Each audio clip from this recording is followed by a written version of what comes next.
What's up, everybody, and welcome to the Ultimate Tower of Trials guide. Now, if you don't know, Tower of Trials is going away on September 4th. So yeah, next month, less than a month, we're not going to have these towers anymore. And 9 out of the 10, if you haven't beat it, you're missing out on some decent rewards here. So yes, this is going to be the ultimate guide to Tower of Trials and how to beat every single floor via different kinds of methods, being free to play, pay to win, you know, that type of thing.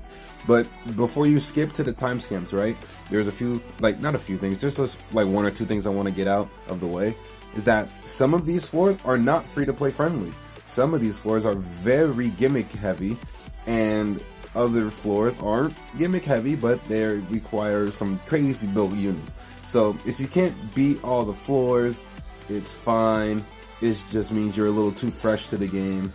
But if you have a decent amount of characters in your box, then you should be able to get through most of these floors relatively easily, and about probably 5 or 6 of them would be challenging. Like anything between 20 and 30 would probably give you the most challenge. So again, we're going to go ahead and break down every single floor of Tower of Trials, break down each floor, not like in depth, but you know, enough for you to understand what to do in each floor and how to manifest your own team in order to build it and get you through every floor 1 to 30. So yeah, be sure to like, subscribe, comment down below if my guide helped you or if it didn't help you. I am loving, you know, back and forth. So let's go ahead and hop into every floor of Tower of Trials and how to beat it. Alright, so starting off with floor 1. This is a very easy floor. You have to fight Meliodas. The gimmick for this floor is very simple. All you need to do is make sure you AoE every single turn. Otherwise, he gets a lot of stats and he just one-shots you. But if you AoE every turn, you get a lot of stats and you pretty much one-shot him. So team-wise, it does not matter. You just use AoE-related units like this. I'm using Simon and King because most people should 100% have a Simon. I just died. This is just proving that you can do this with the R unit if you really want to. But most people will have a Simon somewhere. And yes, you cannot go first on this floor. Even if you have 300 and something thousand CC, you will never go first on this floor. So yeah, we're gonna use Simon and King. Most people should have him. He's been around for a while, but you know, if you don't have him, use a different AoE based unit that has good AoEs. And then most people would have Kazuna instead of Liz, but I'm gonna give Liz some sort of purpose, even though it's not huge. So you know, might as well. But yeah. This one is really simple, really straightforward. You just need to AoE every turn. Why am I on auto? No! Stop it. I was on auto. Okay. So we're going to AoE with King. Actually, no. We're going to use the Liz AoE first. AoE with King. And then AoE with your boy Simon. And as you can see, AoEs do a decent amount of damage towards this team. Single target attacks does not do damage. Like, at all. It's kind of funny. But yeah. Like even Simon's kind of popping off. And then since I have his Holy Relic, they can't crit me. So they basically just hit for patience. But yeah, this is floor 1. Very simple, very easy to do. And some decent rewards. I think it's what, Super Awakening coins for floor 1? So yeah, we chilling. 100%. Let's go ahead and just finish this off with King and call that a game. Just like that. Floor 1 done. Now here we are with floor 2. So there's a misconception with this floor. I feel like people really believe that this floor is exceptionally hard, and it isn't. It really isn't. So let's go ahead and hop into what it is. The floor is a bond, and the gimmick is that they have like 1000% reflect. So basically, if you get reflected, you're dead. So you don't want to attack. So the best way to go about this phase is to use Red Melascula, because if you use Red Melascula and your DPS has got her thing up, you're chilling, but you have to kill in 3 turns. That's the issue with this whole thing. But there's a way around it, I guess. A more safer, not safer, it's a lot more risky actually, is to use a team without Melascula, which would end up being a blue Fraudrin team. And it's honestly not worth it. You might as well just build Red Melascula. She is a very usable unit in today's meta, and she's also pretty good for this floor and a few others. But as a free-to-play option, just build Melascula. If you don't have her, she's in the coin shop. Just get 10 SSR coins. It's not the most obnoxious thing ever. So, like, I believe most people should have her on your box. So just build her. Like, my Melascula is level 90, SA4, not even fully built. And I'm going to use it here. Because, like, it's worth it. She's a worth it character to build out. So I don't want to hear, I don't have a, I mean, okay. If you don't have a Melascula, that's fine. We can figure something out. But 9 times out of 10, if you don't have a Melascula, you might as well not even attempt it, because it's such an RNG fuckfest if you don't have her that it gets ridiculously annoying. But when it comes to this team setup right here, which is what I recommend this one. If you just don't do the no Melascula strat, it's so not worth it. But if you really, like, I gotta keep reiterating this, if you really gotta do it, it's gonna take you forever, but it works. The Blue Fraudrin strat, where you rank up Blue Fraudrin and just let his Reflect do damage.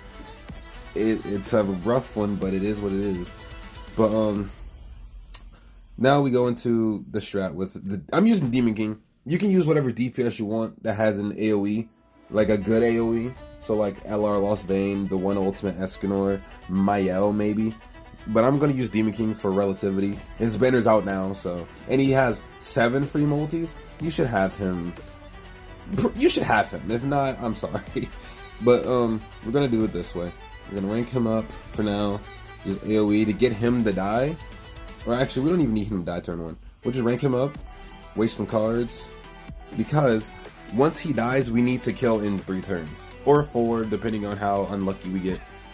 But for now, you just want to get some cards to stack up. Another rank up, beautiful. Which means we're going to be chilling. Because, okay, this turn, I'm going to get my Demon King to kill himself via using his AoE. And then you'll see exactly how easy this actually is. Like, I know the Demon King is like the most recent unit, and he's probably the best DPS in the game. But you can recreate this with any other team. So now that I have my attacks with Demon King, we're just going to AoE. We're going to attack one of them. Actually, we're just going to reuse all of his cards. Yeah, we're just going to use all of them. Because they do have revives, the side units. Look at that. The AoE killed the side units, and now he killed himself. I don't have another AoE, otherwise I would have just wiped, but this is just what we're going to have to do for now. Now, it won't be like a smooth recollection or recreation, right? If you don't have the Demon King. And by the way, my Demon King is HP lifesteal, in case you're wondering, and he did that much damage. Do with that as you're told. But, yeah, you can use like a king. A king is really good for this, actually. Festival King. And then like LR Lost Vein, and any other heavy DPS type units that have an AoE. They work really well on this floor. And now the Demon King's gonna get that rank up, and then he's just gonna kill. Easy as that. Very easy. Very easy, trust me. Floor 2 ain't a crazy thing. So yeah, just grab a strong DPS character in the slot of where the Demon King was. Sub unit, use whoever you want, that'll increase your attack.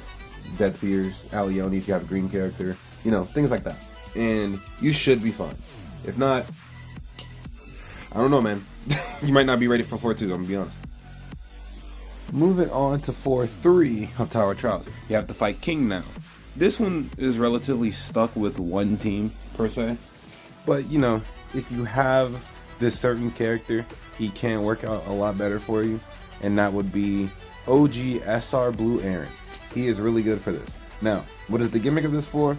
You can only use SR and R units. Those units that with the starting grade of SR or R get like a crazy stat boost.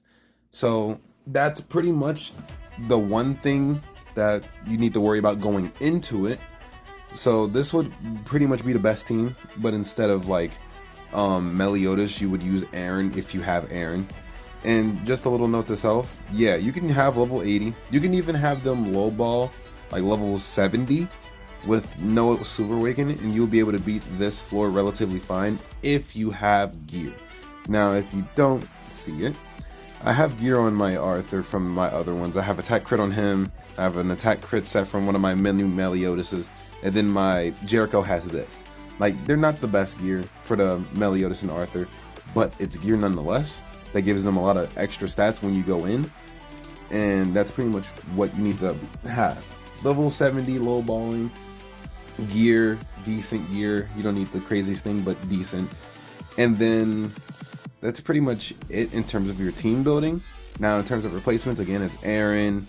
You might be able to pull off other SR and R units, but again, you have every SR and R unit in the game.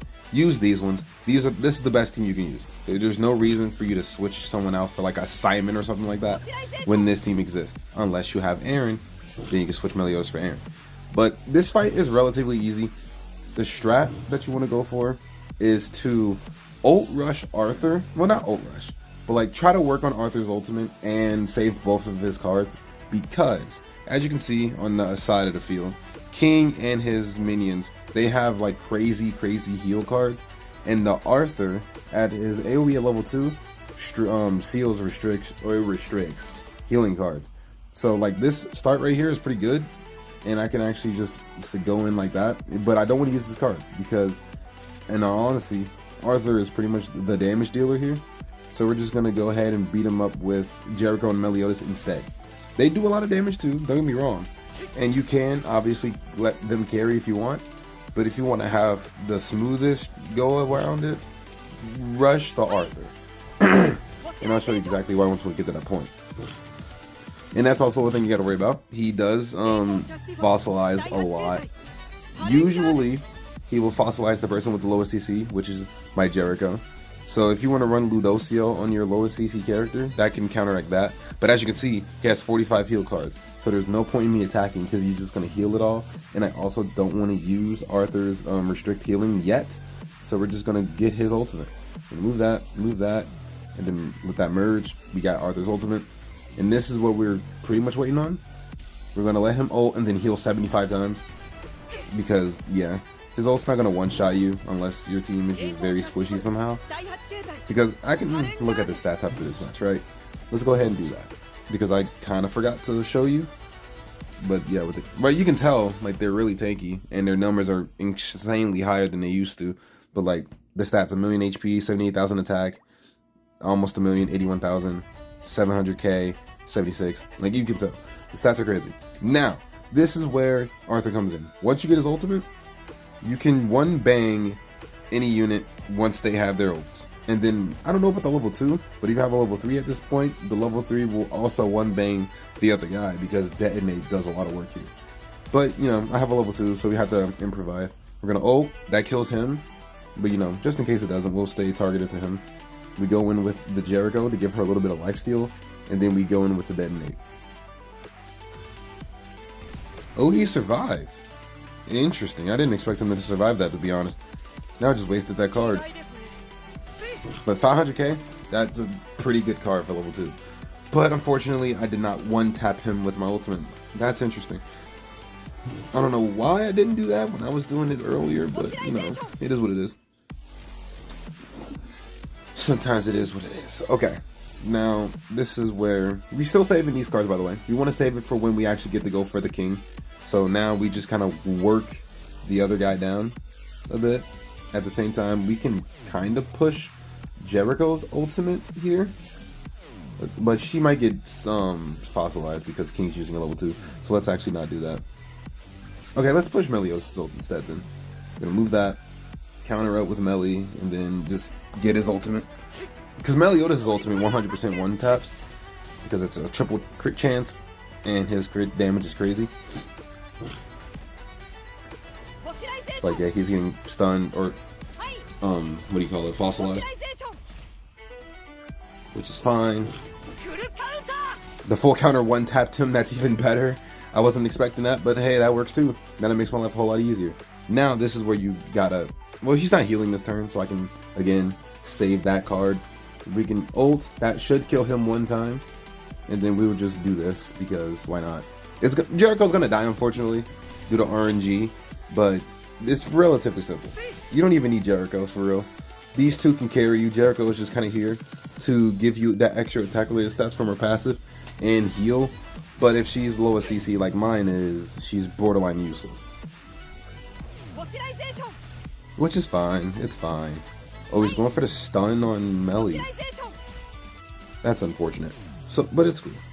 We can just kill him with our Arthur. He's gonna... Okay, he's healing this turn. So let's actually stop him from healing. And then actually attack him a bit. We can get Arthur's ultimate at the same time. And this will pretty much win us the game. We stop him from healing. And then that's done. This could have been a lot smoother. But unfortunately, I didn't get the correct RNG to just 3 to 4 turn this phase. So we have to work on it a little bit more than usual. But it's fine. We're chilling. He fossilized her. And then we just ult with Arthur. And that's the win. Let's go ahead and do that. And waste that card because, you know, it's over. Boom. 1.2 million. Easy clear. Easy dub. Now again, the only other team you can use on this is just to replace Meliodas with SR Aaron. And that works just as well, if not better, because he's just a better SR character than Meliodas. But yeah, that's pretty simple. And that's pretty much the only team you can use on that floor. Yeah. Alright, on to floor 4. Now, floor 4, very easy, very simple. There is a meta team you can use for this. You know, you go to recommended team, you can see it. You know, use your suicide units with King. It pretty much one-shots. And then, you know, whatever fourth unit you want. Because floor 4 is a 4v4 field match. I'm going to use this team just because I want to show y'all that it's very flexible in terms of what you need to use. But when it comes to the gimmick, the reason I have Rimuru here is because he is my lowest CC character. And you want the unit on the left slot to die first. Or, you know, to just die. That's the only gimmick to floor 4. Once he dies, your team gets a crazy stat boost. And your team doesn't even get a stat boost actually. Gother just gets less stats in general. And you can just one-shot him with any unit. So we're just going to go in and, you know, watch the magic. Yeah, he does cancel stands by the way. So I won't even be able to use Naofumi's stands. But it's just the fact that I want to use these units. Haven't used them in a while. So why not? Raphtalia is borderline useless. She's just giving me HP. But it's fine. But we're just going to wait for Rimuru to die. And then you'll see that his immortality will go away. And his stats are just non-existent. So he didn't kill Rimuru turn 1, unfortunately. You know, if you use a suicide unit, obviously he'll die turn 1. But my units are not built for that. So we're going to go ahead, heal up, use Rimuru's card, and just waste the stance. Because we're never going to be able to use it. It is what it is. Like, as you can see, their stats are already low. 16k and his health is at half. But they had immortality. And then they have it again because Rimuru is not dead. Now he's dead. Their immunity got removed. And now I'm free to kill them as I see fit. Which is relatively easy. But remember, Gother has a revive. So you'll have to kill him twice. So we're going to go in with this. That should kill everyone. And then we're going to go in with Raphtalia, Naofumi. This kills everyone. Raphtalia should one-tap him. I don't see why she wouldn't. 83k. And he's just dead. And I got flashbang.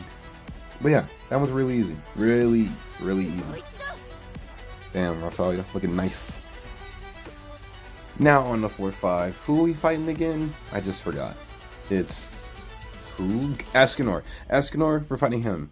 The only gimmick for this phase is that you want to have the same race on your entire team or he will delete you. So yeah, we're just going to go on with demon teams because I'm pretty sure everyone here has demon teams, right? It makes sense. I wouldn't say this is a pay to win way to go about it, but I do have holy relics, but it's not like it matters because this floor is really, really easy. All you need is the same race. That's it. And you just kill. It's pretty easy. You literally one turn this phase actually. Well, technically two, because the last guy on the field is really tanky compared to the other 2 people, depending on how you do it. But, you know, as you can see, we take no damage. We get a little bit of cards here. It's really, really simple. Now, how do you 2-turn this? Technically, I think I can 2-turn this. I have 2 AoEs with the melee, so let me just try to do that. And just full send melee. Why not? This AoE kills nobody. Oh, it kills Escanor. Okay. The AoE again, that kills the side guy. He did not die. Because he is like extremely tanky compared to everyone else. And I think it's something to do with type advantage, by the way. If you have like type neutral or disadvantage, you just do negative damage towards the other guy. But you see, this one's really easy. It's not nothing crazy. Let's get Astarosa's windscreen. Yeah, let's get Astarosa's windscreen. It's not every day we get to use him in Tower of Trials. And he's dead. Yeah, very simple, very straightforward. Same race, so demons, humans, unknowns, fairies, giants. You can use any of those in a conjunction of a team, and you'll be fine. It's really that simple. Now we're on to floor 6. Very simple as well.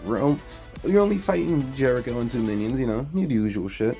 But the gimmick for floor 6 would be that you're only allowed to use 1 unit.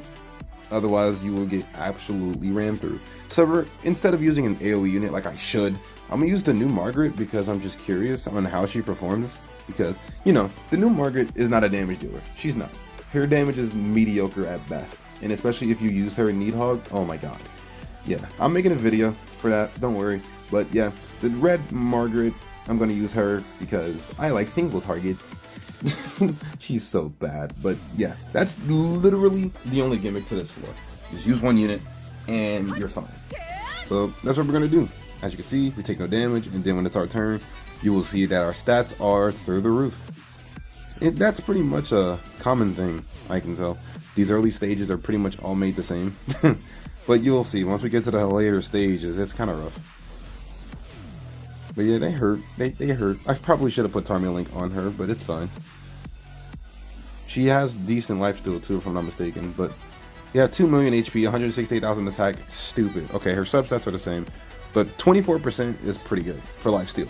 Now, this is pretty easy. We just go in and just beat him up. And he didn't die. Of course he didn't. Well, we're going to be here for a while. Now, since I'm here, I might as well talk about Margaret, because I think this video is going to come out before my Needhogger video, most likely. Hopefully, hopefully that's the case. But, you know, this Margaret is pretty good. I was able to beat floor 1 and floor 2 in like 5 minutes total. Floor 3, I've never actually done it, and it's actually like my first time doing floor 3 with the new Margaret at all. So, it's a new experience for me. But that being said, it's pretty annoying actually. I haven't got past phase 1 of floor 3 yet, and that's just a me thing because I'm like educated in that department as of yet. But I'm trying, okay? Once I get floor 3 down, I can make an actual guide using Red Margaret on the video, and we'll see what happens. Because if you don't know, I just don't make Needhog videos. You know, I don't like it. But you know, it is what it is. Now this would have been over if I used an AoE unit. But unfortunately, I didn't. And I might lose because of it. Let's see. Because we don't get extra cards. Let's buff up. Let's buff up so we can get damage reduction. It's a good buff. This buff is pretty good. And I can see it being useful in PvP. Even if she's not a PvP unit. But, you know, I'm curious to see if it's good or not. Yeah, that 20% is going crazy. Did he not? Oh. And I'm not getting good merges either. I haven't got a single merge. I'm just getting these mid cards. It's unfortunate. Let's go ahead and go in. We got attack related stats up, so we should just one tap him. Beautiful. 700k. If only she did that much damage in her normal state of game. Oh, that would have been so fun. Got a little bit of life still there.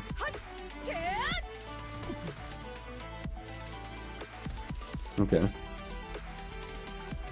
Okay. Stop it. Alright. We don't need the buff. We'll just beat her up. Get this out the way.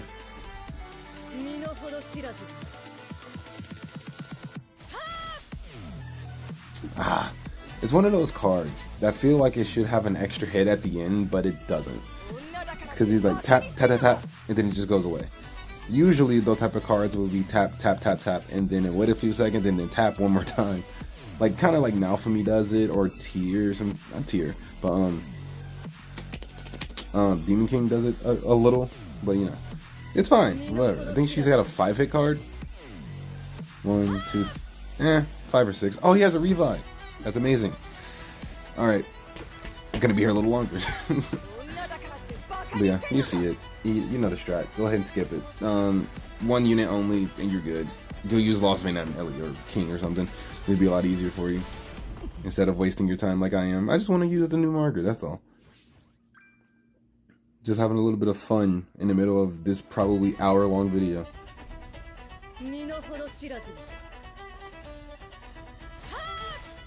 Beautiful. Now we wait. Whew. Good merge. We can kill next turn, so that's good. Damn, 386, that kind of hurt. But I have 2 million HP. She can unironically kill me. If we were to get better RNG and pull gold cards, I would have died.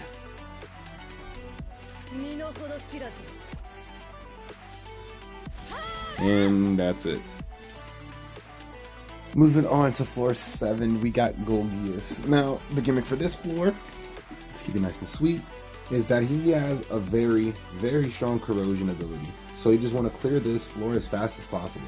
Basically, you can use whatever team you want. Just go full DPS and you'll be fine. I'm using Trader Meliodas, Fest King, and Kizuna because Kizuna is a great support character for AoE potentials like King and Melly. And you know, in general, she's a good support character in general. But I'm saying for this, I want my AoEs to hit like a truck. So I brought Kizuna to make that happen. So we're gonna go ahead and just... He has a revive, by the way. I think I'm dying. But yeah, he has a revive. So you have to kill him twice. And I think this is the perfect way to do it. We AoE with King and then we kill with Melly. Hopefully. Beautiful. Give us our buffs. He didn't die, but it's okay. We kill him 1 time. The minions do not revive, so this is good. And then we can kill him next turn. He didn't even get to proc his corrosion. Because you just have to do this floor as fast as possible. He can't break King's shield, so that's a plus. And now we go in. We punt with Kizuna. Whenever he stops merging, for the love of God. Oh my, if I don't win this turn, I'm screwed. The man merged his entire existence. And then Meliodas gets the kill. Easy, just like that. DPS heavy. Go crazy. Just don't get hit with the corrosion or you're screwed. Moving on to the next floor, we have floor 8. Now, floor 8, you're fighting Ruin. He has pretty annoying minions on his team, but the gimmick isn't too far-fetched. The gimmick would be that you need to one-shot them. If you do not one-shot them, the damage you dealt to them will be healed, and their stats will appropriate to the damage you dealt. So, if you do damage, you better be killing, or you're kind of screwed. That's why we're going to run this type of team today. Escanor is really good for this, by the way. He was probably the best. The one ultimate might be better because, you know, he's just a straight up upgrade of this guy. But I respect Escanor, the base one, to do it. So we're going to live on with him. And then Purgatory Melee, you can. This is like a free slot. You can use whoever you really want to. But I just want to use Melee because why not? I gave him HP defense and, you know, nothing crazy. We're going to actually give Gother Tarmiel Link before we start. And we're going to go in and hop in. Now, floor 8. This one can be a little troubling depending on your gear. But don't worry. Because, again, if you attack them, they do an immense amount of damage. So you know what to do to not get damaged out. They don't attack. You'll see they do literally negative damage. And their stats are pretty bad right now. So just don't attack. Use your Gother. Try to get some rank 3 single targets. For my RNG today, I got some rank 3s with Melly. So it looks like he's going to probably steal the show. Unfortunately. Because I really did want to use Escanor. But, you know, this is kind of free. But I also think... Okay, never mind. Let's just go ahead. Let's go for the safe route. Because they don't have a lot of HP. If you see, 400k and 500k basically. Meliodas' level 2 can pretty much hit for 400k, I believe. But just to be on the safe side, I'll do the level 3. To get pretty much hitting him for a mil. Like, give or take. We'll see though, we'll see.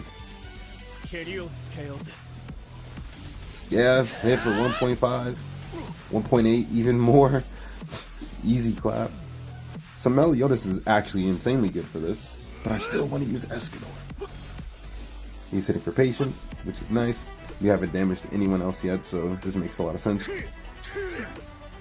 And also, Escanor is pretty good because of his death ultimate, which you would probably need to kill Ruin the second time around, or the first time, whichever one you decide. It doesn't truly matter, but you know, it is what it is.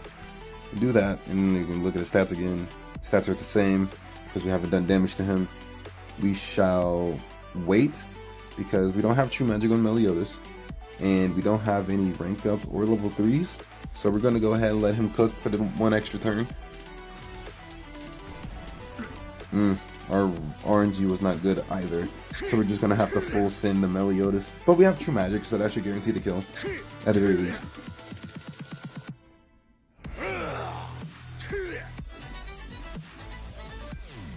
Make sure we target him. Level 2 with a single target. And now we just kind of play the waiting game. Actually, let's get Escanor's ult, because we can actually use that next turn to rid of Ruin's first life, because Ruin does have a revive. Okay. Okay, Meliodas hit for negative damage. Interesting. Which means he's going to be hitting him for a lot more. Oh, he's not. Okay. I'm not mad at that. Is it only Ruin that has that effect? I thought it was the side units too, but I guess it's not. Okay. We'll just let him cook. We'll kill the side unit with Escanor's random single target, I guess. Yeah, that works. And now we ult, and then we move Meliodas card. This should not kill. If it does, that's pretty good. Okay, it kills. 800k. Nice, I'll take it. And this should one-shot him for his first life, which is beautiful. Boom. Oh, it killed him. Oh, it just straight up killed him. Alright, that works too.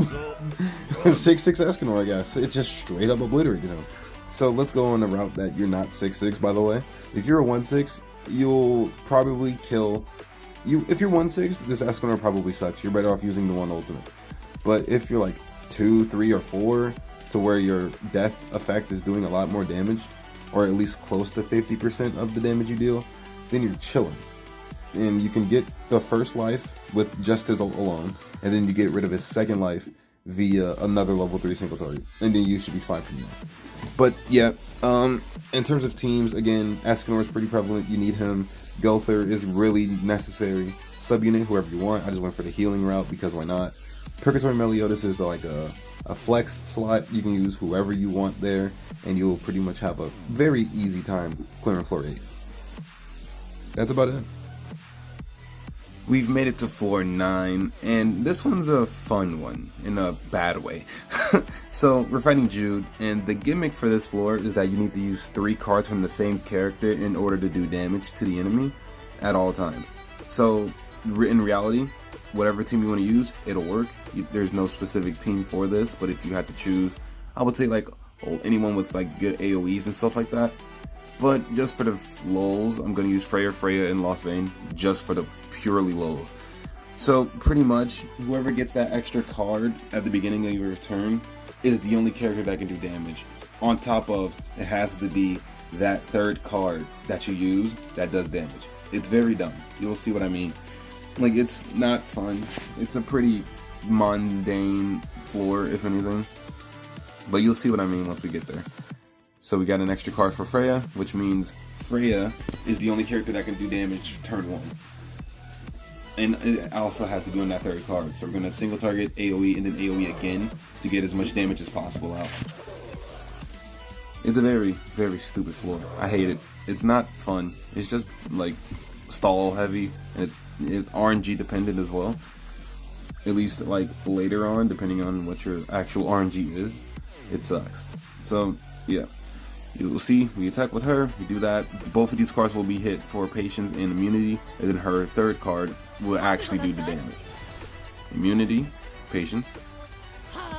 Nothing will happen here. And now this card is the one that does damage. See what I mean? It's not a hard floor, but it's very weird. Now I'm in a situation, okay, Freya has 3 cards. and my Lost Vein does as well. So they can do damage this turn. I'm gonna go for Lost Vein because he has an AoE.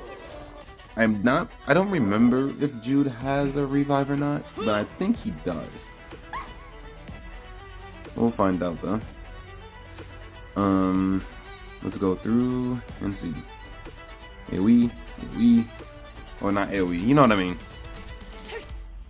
This should kill everyone, and we'll be chilling from here. Because we do have his relic, so damage increase go crazy. No revive, thank God. Yeah, pretty simple, pretty easy. But it's still, it can get annoying depending on your RNG. Moving on to floor 10, we have Phrasia. Phrasia's gimmick is just that she will always crit. Now if you want to use Lost Vein, he's a good one for it because if you always crit, you will always have level 3s with him. Easy as clear your life, even without LR. Lost Vein is pretty good for this floor.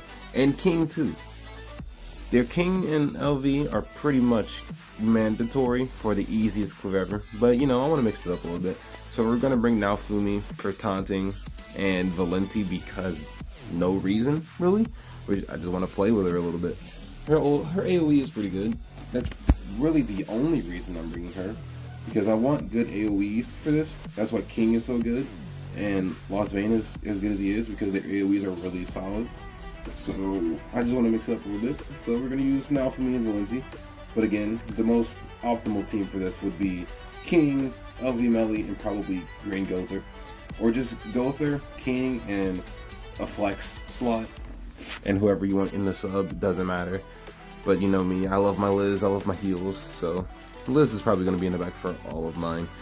We're going to go ahead and go crazy though. Let's do this. Even though King's Shield does not stop crits, it does negate some of the damage that's going to happen from these crits, because don't get me wrong, they do hurt a lot. But it's not the end of the world. So, we're chilling. See, look at Valenti doing numbers. That's not bad at all. As you see, like, they tanked one card, maybe. And I guess Naofumi's stance is helping, because he gives base stats when he stands up. So, you know, it's not crazy damage. But yeah, you see that kind of hurts. So having King is pretty good. And if you want, you can run like crit defense food. That'll help you out a lot as well. Or I think Tyr might be pretty good here. I'm not sure. But he has an AoE, so I assume Tyr would work. But he doesn't, you can't apply debuffs, so probably not actually. But I think we just kill this turn. We're gonna do that. AoE with Valenti, AoE with Naofumi, without a stance. I think we win. So yeah, it's like a 2 to 3 turn type of deal here. Naofumi should be able to kill him. Just like that. Easy peasy. Floor 10 or floor 11? Done. Nothing too crazy. Except for that ugly ass one animation. On to floor 11. We're fighting Hugo? We're fighting Hugo. Man with the 2 axe thingies. His floor is relatively straightforward. It's more or less you want to counter as much as possible, but at the same time you can just hardcore DPS through it without worrying about the gimmick, because technically there isn't a gimmick. It's when you do damage, he gets scaling, it's that type of thing. But when you counter him, he does not get extra like stats. So you just want to counter your way through it. So if I get like a level 3 counter here, that would be nice. I did not. But, you know, it's whatever. The best team for this would be Estarossa, Green Arthur, and Gother, just to get extra damage out of Estarossa. But I decided to use the Demon King instead because he can also flex DPS as well as I get some counter damage in as well. So that's a pretty good way to go about it. And I'll show you exactly what I mean whenever I get to play. Okay, we're going to just rank up, counter, and then we're just going to let that merge. Yeah, we're gonna let that. I should have probably used it. I definitely should have used the card, but yeah, it's too late now. With a counter, his counters don't do a crazy damage because I don't have gear on him. I think he's ungeared right now. I'm not entirely sure, to be honest. Yeah, like his counters don't do crazy damage. But doing it this way is guaranteed to win if you get the, you know, the RNG for counters. Unfortunately, I didn't. But we do have Demon King to carry where he fails. So we're going to do this. We're going for the single target. Actually, this was level 2 first. The AoE, we level 2, then we level 3.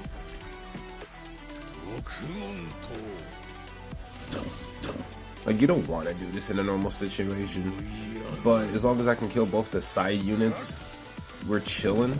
Because even if, like, Hugo gets the stats, right, he's going to target Estarossa because he's the lowest CC character. And my Demon King can practically get free one-shot because he does not have a revive, by the way. He is strictly a 1 HP kind of guy. And luckily for me, I have rank ups. I have the Demon King to help clutch up. So we just rank the Demon King up and one-shot him. It's as simple as that. Or we can rank him up AoE and one-shot him. Let's go ahead and do that. The AoE. We go in with the blaster. But yeah, the better way to do this is with Arthur and just get level 3 counters and Estarossa built. He would just obliterate him. The easiest way to go about it. But we'll do it this way because who doesn't like using the Demon King, right? Easy clap. Easy clap. Now we're moving on to floor 12, okay? Floor 12 is Simon's floor, and what you need to do is wait until you have 6 ignites, and then you can just one-shot the phase. But unironically, right, floor 12 is so power crept that you can straight up just like pretty much power through it with a goddess team, a demon team, or anything that's high DPS in it. You can literally just do that. But for the sake of simplicity, I'm going to use a goddess team like this and just wait to get 6 ignites and show y'all what it looks like when you do get ignites, because not everyone can just power through it, right? So I want to cater to those other guys that are like lower on the board. So we're going to actually play it as intended. And you have to wait for 4 turns and just wait until you get 6 ignites and just one-shot them. The thing about this team is that Ludocio is very squishy, so he probably will die in 4 turns depending on the RNG here. We'll see. I have not tested if I use this buff, it would count towards the ignites. I think it's if you don't attack, you get ignites, but I'm not sure. We'll find out though. If not, Ludocio already got scuffed, which is fine. And I'll just use his cards as I see fit, I guess. But we'll just play it as intended. Let's see if he gets his ignites. He doesn't. Okay. Well, Ludocio's now out of the loop. So we're just going to use Ludocio's cards to do some damage. I mean, you don't need to, right? Because it's also one of those phases where if you do damage outside the gimmick, they get stats. It's kind of redundant at this point, I know. But it is what it is. So we're going to just merge, I guess. We don't have any cards to merge. Oh, wait, yes we do. We can merge that. Let's move this up here. Just not try to... I don't want to get ults. So we have to wait 1 more turn, and then we can pretty much one-shot with Mayo next turn. Yep, look at that. Look at that damage. Mayo, or Ludocio's dead. Ludocio's not the best face. Ooh, sorry I might die too. That's not good. Stop attacking him, please. Oh, okay. Interesting. Somehow Sario died. Well, we gotta wait 1 more turn, so somehow Maya needs to tank 1 more turn. And then we're good. Well, not really Maya. This basically says that Liz needs to tank 1 more turn. Or at least a few of these hits. I don't think I have gear on her though, so... Okay, that's fine. She can tank the Simon hit, that's all I need. And now you'll see the level 3 AoE with just 1 shot, because I have more than 6 ignites. We can also look at our stats too, because if you don't know, ignites make you take more damage, but in this floor specifically, you actually just get a crazy amount of stats. 211,000 attack, 3 million HP, we chillin'. Now we just AoE with that. We're not even gonna waste the ult, it's no worry. We're just one-shotting. Boom, boom, boom, boom, boom. 5.7 mil nuke. Easy. That's how it's intended. But you know, again, you can't brute force through it if you have a powerhouse team. You can literally do that. I've done it just for practice. So yeah, floor 12, easy clap. Alright, moving on, we're on floor 13. Floor 13 is Jillian, I believe? Yes, it's Jillian. And her gimmick is very simple. And I would honestly say this is the first floor of all the Tower of Trials that actually requires a very specific team. Otherwise you can't do it. Now, the gimmick at hand, it's delete cards will give you stat increase. That is very niche because if you don't know, delete cards are very, very rare in this game, okay? We can look it up right now. Delete.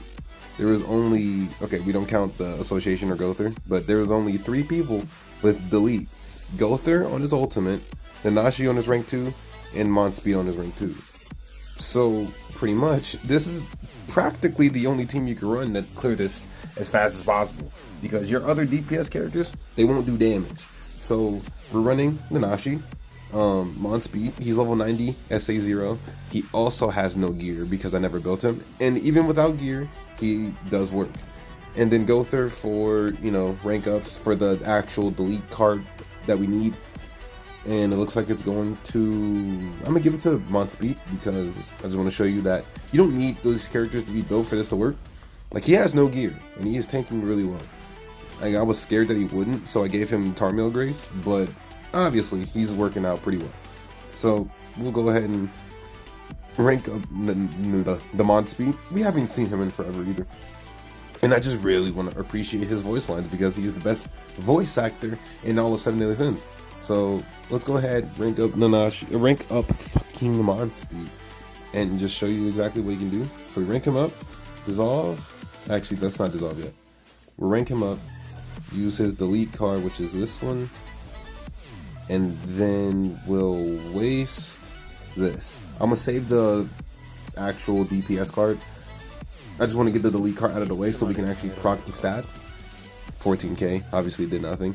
But when it's our turn, you'll see that his stats are through the roof. It's kind of crazy.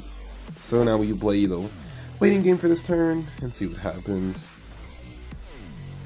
You also can't seal your ult either. Or your ult is sealed, I mean to say.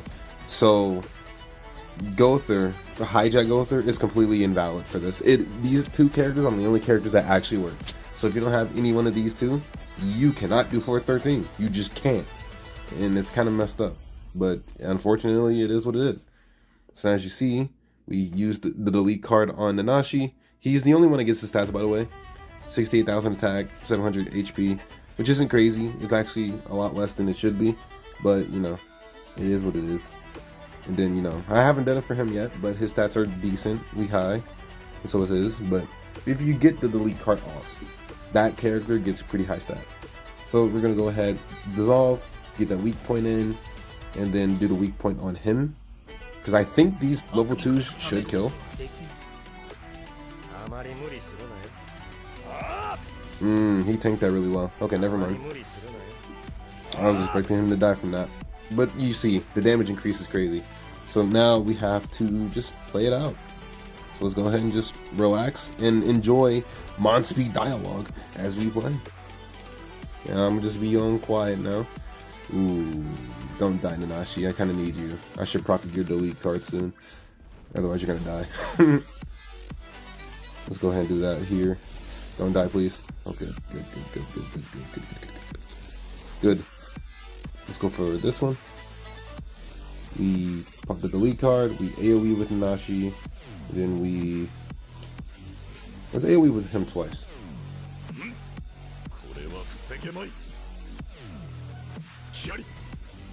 Does he not kill? Oh, I thought he had 2 AoEs. I'm bugging. That's crazy. Okay. This is okay.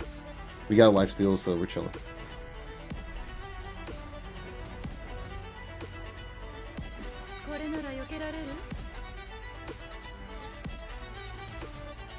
Okay. Alright, now we can kill this side guy. Let's rank up Monspeed. Let's go for the delete again. Let's just use the delete card twice. Because you cannot debuff Jillian, so using the weak point is going to be like, unfortunately, not that good.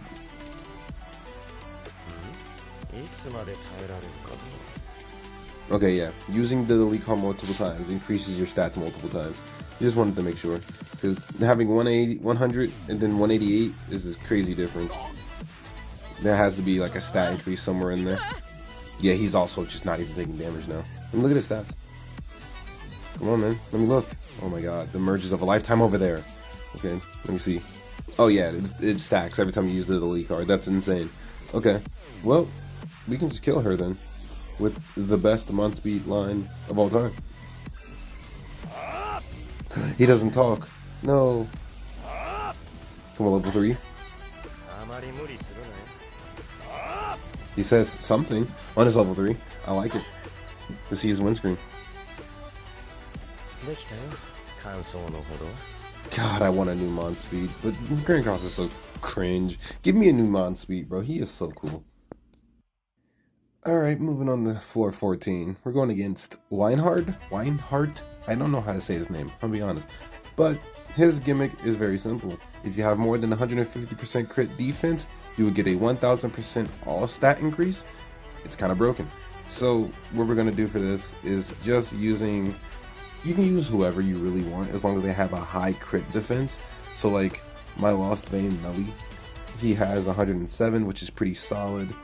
Mael has 120, pretty good, and then Bon has 111. So any like modern unit would pretty much have 100% crit defense, at least to my knowledge. Alright, close enough, right? So they all have borderline 100%. We're running crit defense food, which gives you 30%. And also Nanashi in the back, he's kind of mandatory. He gives 20% crit defense to whoever has the least amount of cards. So 2 people on my team at a time will have over 150 crit defense, which will give them the buff they need to beat this floor. Now, can you power through this? No, it's not happening. You can try, but they are way too tanky for that. So let's see, the 2 characters that are getting the Nashi buff will be Mael and Bon. So we can look at their stats. They will have the crazy increase. Oh wait, I don't go first. Right. And also, since I have Lost Vein's Holy Relic, his Holy Relic also gives me crit defense when I get attacked. So his crit defense is even higher than it should be. But they're already getting hit for patience, so I'm pretty sure his passive already went through, I think. But we'll see. We'll check the stats in a second. Whenever I decide to roll in. Okay, he didn't get hit. But yeah, Mael got the stats and Bon got the stats because Nanashi gave them the buff. So now we should be chilling. We just AoE, we beat up this guy and go crazy. Beautiful.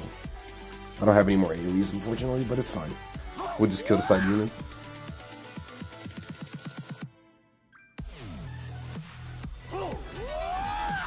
$1.3 mil. If only Bon did that crazy amount of damage in normal PvP, that would be crazy. Bon would be nutty, but no, he does good damage, not nutty damage. It's fine though. We chillin'. We can kill him here, depending on who gets. Okay, Bon's the only one that got it, huh? Alright, Bon, I need you to clutch up.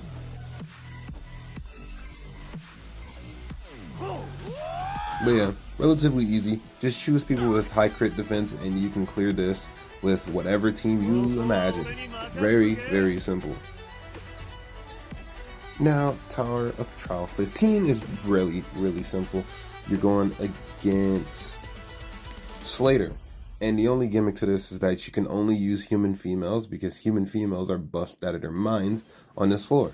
So, our human female team consists of Green Mono, Roxy, and Valenti? No, Thona.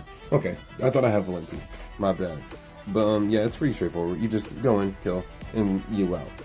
Nothing special, nothing crazy. I forgot I don't go first. You don't go first in like a lot of these Tower Trials. It's kind of weird. Unless my CC is actually just low enough where I don't go first. And there is a way to go first, I just don't know how high you need to be.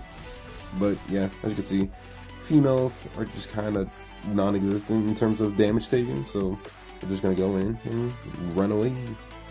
I haven't used Green Mono in quite some time, to be honest. Let's do the AoE, and then we single target with both our girls.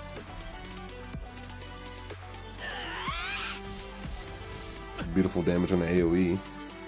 So we chilling there already. This probably kills. 1.2 mil is crazy. 1.3 mil from Mono. Interesting. She's level 90 compared to Roxy level 100. But, you know, weak points do be doing that sometimes. Stance disable. Oh no. Let's get some Thonar damage in, because you know damn well you don't see Thonar hitting numbers, not even in her own content. So we're just gonna go ahead and punch with Thonar.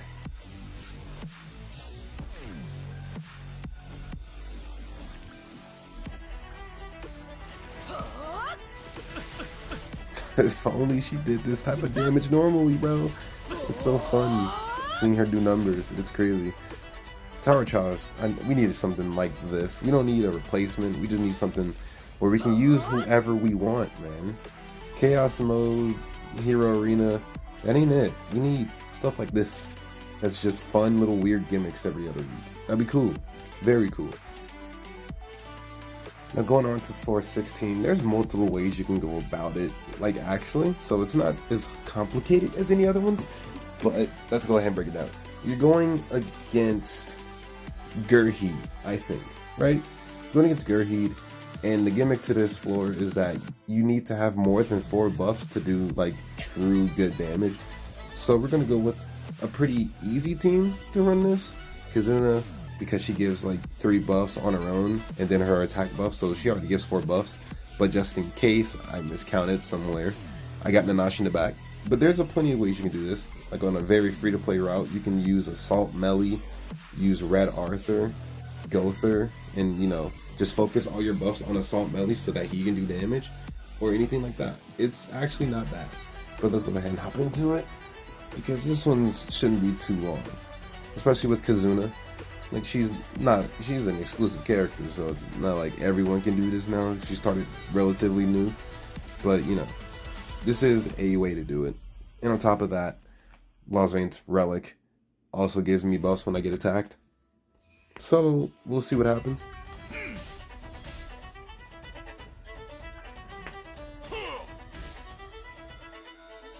I was not expecting the Kizuna target, but they do target the lowest CC characters all the time, so that makes perfect sense. Misjudged. It didn't crit me, unfortunately. Alright, let's go ahead and do the Kizuna. I'm gonna use her skill, buff up everyone, and then we should be fine. They start off with 3, and then this should be 4 plus, and then we can just AoE with melee for now. As you can see, we don't do any damage. But now that we have buffs, the melee is about to cook. 700k on a rank 1. Now they're not like squishy, you can't one turn this. Or you can if you use like a certain team. But you know, it's not worth it. You might as well just take the safe route. Even though it's no threat level at all, you know. It's just, why not? They still haven't crit me. So everyone has 40 buffs, so we can just go ahead and go crazy. Go with Escanor, AoE, and then we do Escanor again, I guess? Why not? Escanor should just bully them. Yeah, that's easy. And then his proc should probably kill the side unit, damn. And then we should just one-shot Gurheed. Yep, that's a one-shot. Easy. We move. Now we're in floor 17. Floor 17, we're fighting Elaine. Elaine's what's the word I'm looking for? I just got lost. Her gimmick is that you need to have 2 counters active in order to do damage. So we're gonna run Sariel and Terry with Kizuna to get extra attack in there. Nanashi's in the back because I just didn't feel like switching out for Estarossa or Liz, but this should be fine. We just have to play it until we don't, so this shouldn't be too complicated. Hopefully the Kizuna actually goes through when I attack, so that she can get the stat increase or the attack up for the counter kids. Terry's taking a lot of damage because he's ungeared, so it is what it is. Sariel's not taking too much damage, but he should be fine. He can increase his own stats and then life still after the fact, so we should be fine there. Let's go ahead and attack this. and then counter up with Terry and Sario. Okay, it does do damage. That's good to know. But now let's see. Sario is going to be tanking all the damage. 580. Beautiful. And then Terry comes in for the 320. Oh yeah, she cancels stances, doesn't she? I think her AoE cancels stances. I'm not sure. It's one of the two. I know for a fact Green Elaine or those Elaine cards cancel stances. I just don't know which one. And we also have 2 stances again, which is nice. And we can also buff up a bit with Kazuna. Make us a little bit more tanky. But yeah, this one's pretty straightforward. As long as you have 2 counters active at the same time, you're chilling. So if RNG cucks you, it's unfortunate, but it is what it is. You just got to deal with it. There's nothing you can really do. I mean, you can run 3 counter units. That wouldn't be the end of the world either. And just play off of them. Like, have them play off of each other. But, you know. What's the fun in that when you have a Kazuna that can buff your stats? Like that. So they're just going to do infinitely better. And tank a little bit better. And it's raining outside. Beautiful. Okay. Get into the rock throw. Counter. And she's dead. Easy floor. Easy clear. Now we go to the next one. Now we're on floor 18. Helbram floor. Now the gimmick for this one is very simple. You just need rank downs or rank decrease skills, and once you use them, you get stats. Very similar to the deplete or the delete skill one with Nanashi and Monspeed, you know? It's very similar. Or you know what, it's exact same. So yep, we're just gonna go for these rank decrease skills and get our stats up, and you just clear it. There's a lot of units you can use in this category, but you know, they all pretty much do the same thing. I think there is somebody with a rank 1 skill decrease. I'm not sure. Is that Merlin? Yeah, it's Merlin. So Merlin's probably the best choice for this floor specifically, because I don't think no one else has a rank 1. Okay, Green Liz does as well. So these two are pretty good. Damn, Green Liz just took a lot of damage. Don't die on me, lady. I need you. So let's go ahead and do that. You can get both Liz and Merlin's stats to get increased right here. And we can just kill with Merlin. Decrease skills, and she also decreased her skills. Now Merlin should do decent damage. 126 is not bad, because I also don't have her geared. Neither do I have Liz geared, but you know, now that they have stats, they should tank a lot better. See, they're taking a lot less damage now. Now I just need Matrona to get her stats. I can decrease rank again. Let's go for him, since he actually has a level 2. Decrease rank is going. Actually, we'll save that card because that's the card we need for Matrona to get our stacks. And then we'll just beat him up. 110. 129. Okay, she did 296. I'm gonna have to check on her stats next turn. I'm just curious.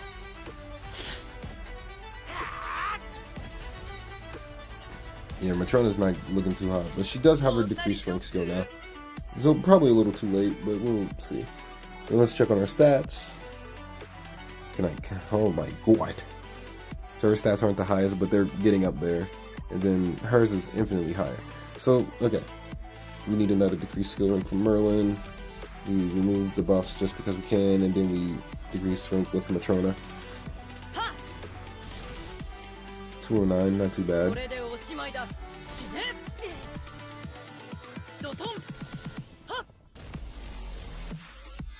Oh wait, Matrona decreases ult. I mean, she decreases skill rank on her ult. Okay, Matrona's just a bad pick, unfortunately. So it's fine. We'll get carried by these two. Nanashi's not gonna do too much in the back. I don't think he has a decreased skill rank, unless the delete card counts as one. It should, because it technically does do it, but I'm not sure. But it's okay. We'll just let these two carry me. Let's do Let's just kill the one that's ulting, actually. Let me get this out there just in case. Beautiful.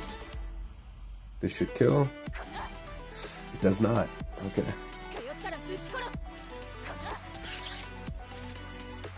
But you get the idea. Decrease skill rank characters get crazy stats, and you just use that to get through the phase. Relatively easy. We'll continue, but you know, I'll be quiet for the rest of this run and just let it roll. Unless something crazy happens. Or just randomly talk, like I am now. So, hey man, listen. Sometimes I can't help it. It be like that. Let's go with... Just beat him up with Liz.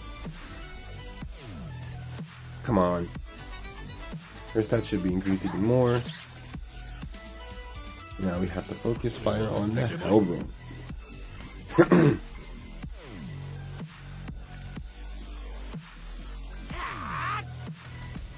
Nanashi, no, please. Nanashi!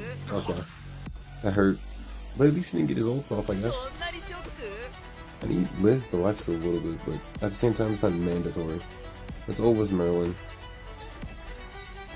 Merlin should be able to do something here. 245, the ult. 900. Didn't kill.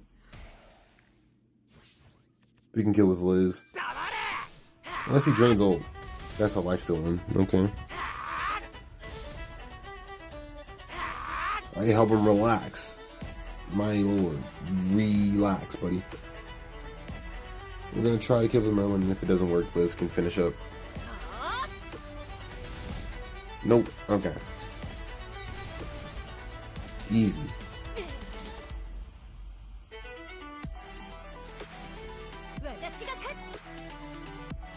Now, floor 19 is where things start getting a little bit more interesting.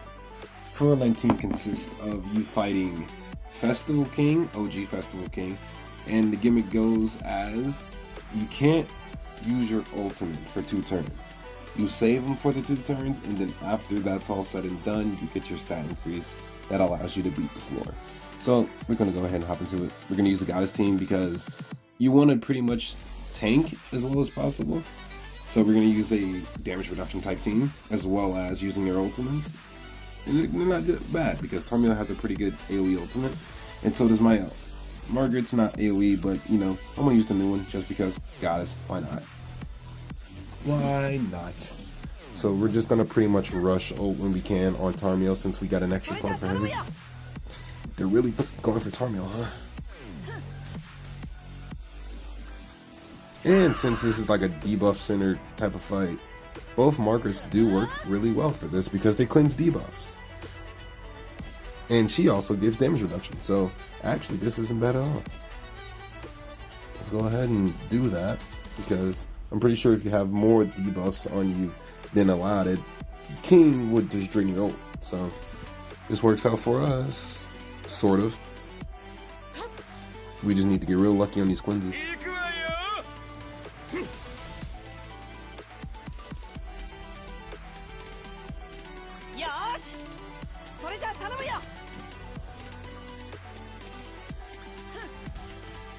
Okay.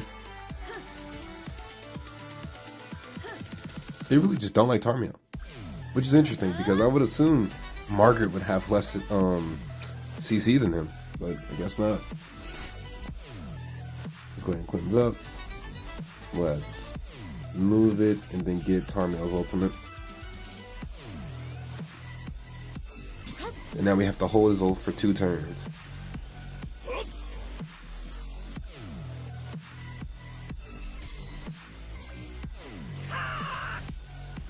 I don't have a debuff, but my own did get patience, so this isn't bad at all, for the most part.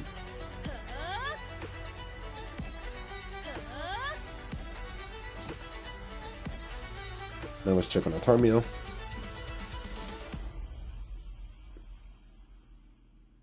Okay, he's starting to get a little bit of stuff, but we gotta wait till the next turn to see if it's 2 turns or 3. Because you have to hold it for 2 turns, but I think it procs on the 3rd or procs on the 2nd. I really don't remember.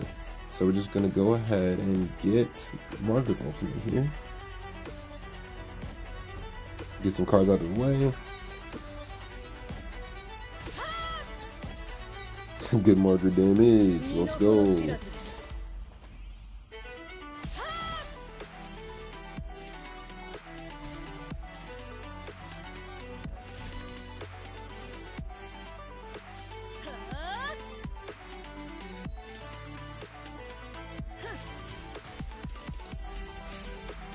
Okay.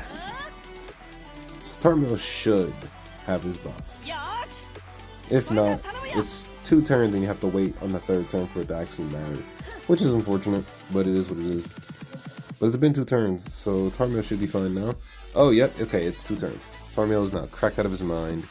Everyone else is chilling. But Tarmiel can now use his ultimate and just pretty much wipe.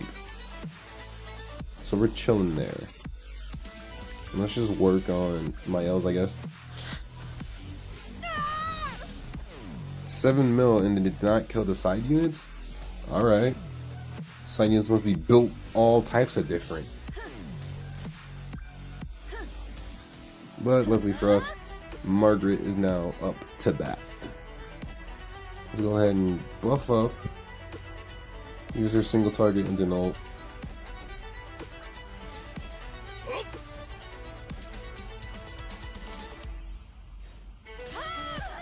$450. Nice. Not bad at all. 1.6 mil. So yeah, you just want to hold your ults. Use whatever team you want. Damage reduction team would be preferred because the damage kind of stacks sometimes. But you know, go crazy. Now we're going into floor 20, one of the more mandatory ones that people are looking towards trying to beat. Now I've done videos on it. I've done 2 videos on this floor about a fraudulent team you can use, and also a pretty much go through Margaret combo, and any strong AoE ultimate would suffice. And I've done Bond, I've done King, I've done Rimuru. Demons do not work for floor 20. There's a hidden passive that demons just don't do damage, I guess, because I tried it with Meliodas, the trader one, and even though I cleansed the buffs, it did nothing. So we're gonna try tier this time because I'm pretty sure a lot of people pulled for tier, and if you didn't, you were just missing out. Let's be real. But I think tier is very accessible to majority of players because he was pretty hyped when he came out and he dominated PvP, and he still kind of does. But you know, I'm expecting things. Now, have I done this yet with tier? No, but it is what it is. But you already know. Floor 20 is you want to attack every 3 turns. And for the first 2 turns, you do nothing. You literally just do not attack. You have to sit there, take it, and on the 3rd turn is your free turn, do as much damage as you possibly can. And that's pretty much all this floor really is. Every 3 turns, you're allowed to do damage. That's really the very gist of it.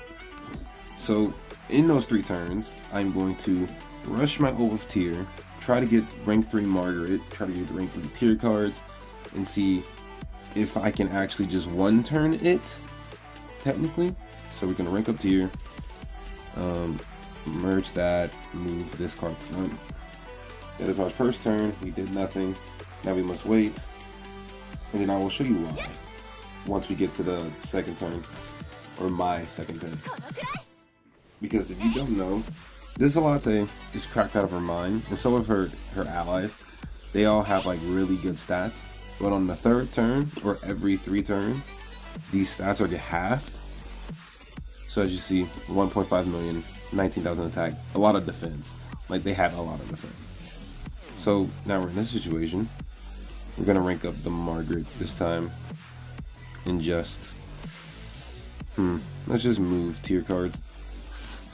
Because we don't technically need the ultimate, I guess. But yeah, as you can see, they have pretty good stats. And they get the buff, which is unfortunately annoying. But it's not the end of the world with them getting it. And you'll see why in a second. Because their stats are still halved, which is better than what they would have during this time. So now as you can see, you look at it. If you want to look at it, that'd be a great game. You look at it, and now their stats are halved. Every 3 turns, all their stats get halved. And I've seen a lot of people complaining about how, even with the buff, they don't one-shot. That's fine, you don't need to one-shot. It's because she does not have lifesteal. All you need to do is outlive her and attack her every 3 turns. So like this one might take a while for me because I don't have an ult going, but I do have my Margaret. So I'm going to cleanse. I'm going to AoE with Margaret because it does ignore defense, and their defense related stats are pretty crazy right now. And they were going to AoE with tier. I don't think the tier AoE is going to kill the side units, but I believe in the system. My tier is 1-6 by the way. My Margaret's 6-6, but it doesn't matter because her ultimate isn't doing anything. Not on this floor. Like, they tank that relatively well. Okay. Now if I have an ultimate, that would have been different. But okay, we have our ult. Now we have to wait another 3 turns again. Oh, they're starting to crank up the damage. That's not good.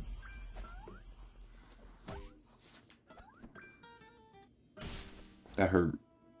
I don't think I'm gonna be able to last 2 turns.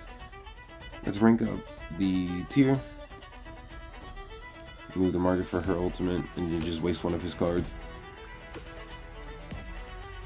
We're just trying to free up some space.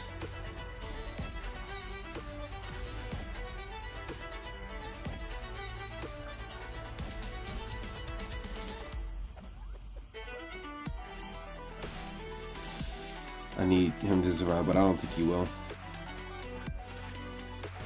I need him to survive at least 1 more turn. Will he though?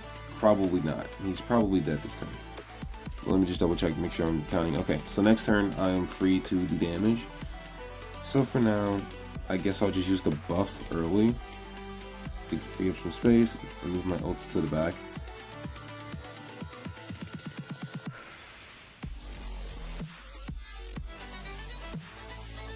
Top deck was not an AoE for tier, which is fine. We just need Gother to live so I can actually use 3 cards. That would be amazing. And it looks like they're targeting my boy. Keep doing that. This is nice because this also gives him a good chance for his less HP. So now we will ult with tier. We'll target the minion just in case she doesn't die. Level 3, and then we'll ult with Margaret. The ult with tier should kill. It killed one of them, and it almost killed a latte. And that's a 1-6 ult, by the way. No dupes required. This, it's not gonna kill him, unfortunately. They are really tanky for some reason. Like, at weird intervals of this fight, they are just extremely tanky. But okay, now we have to wait another 3 turns again to basically get to the point where we can kill her. So for that, we're gonna just ult rush my tier again. We're gonna move these up front, merge that so we can get some space. Unfortunate. That's very unfortunate. Okay, he might die here. Okay, we don't need Gother anyway, because Green Gother, if you don't know, he's giving us attack stats, but since I have 2 unknown characters, his passive wasn't even working. So at this point, it's fine, we can lose him. We just need to get Tier's ultimate and make sure he doesn't die. So let's go ahead and merge this. Move these around. And now we wait.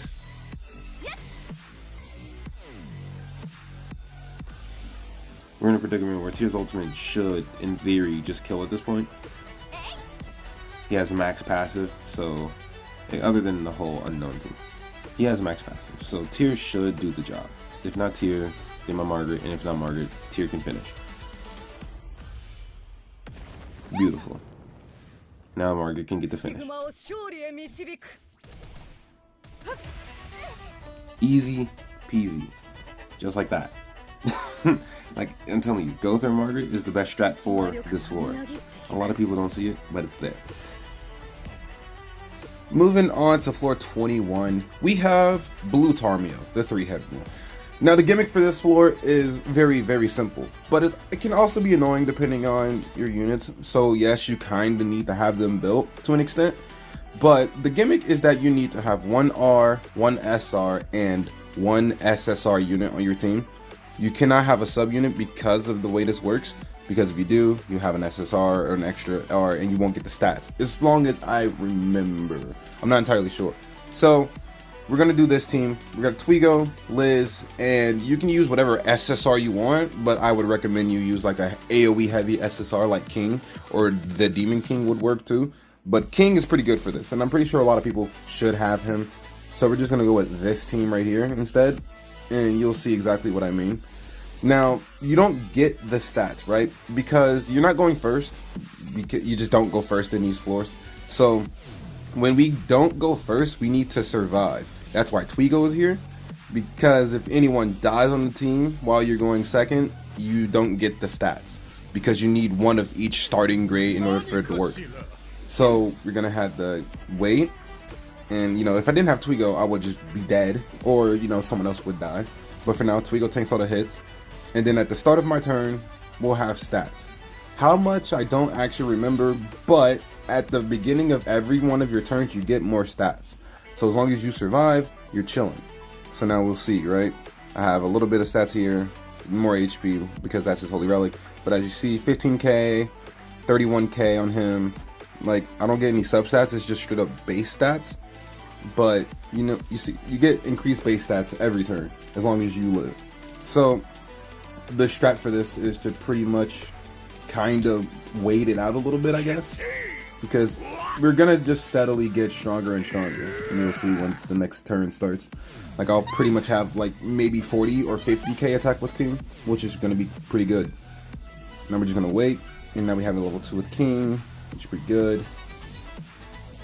Because King is gonna be our damage dealer. No one else is gonna really do damage, no matter how much base stats they get. They kind of just won't do damage. So that's why I recommend using an AoE based unit. We'll see which one. We'll see what I mean. So now we look at King again. Can I look at him, please? Now we have 44k. Like, we're slowly going up. So we're gonna go ahead and just start doing this. Free up some space. This is a time-consuming type of floor because we don't get like an insane increase every turn. We only get like a little bit. I would say maybe 50% of your base stats, I think. If I had to guess, you get a 50% increase every turn. I don't know specifically though. But it looks like it's a 50% increase every turn, as long as everyone's alive. So we just do this.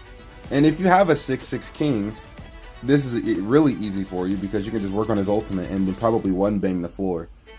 It's going to be insanely easy. Or, you know, any AoE based unit with a good AoE ultimate, it would probably be a cakewalk. I would not be surprised. See, now we're killed one side unit. Somehow Tamil is just tanking. Impressive.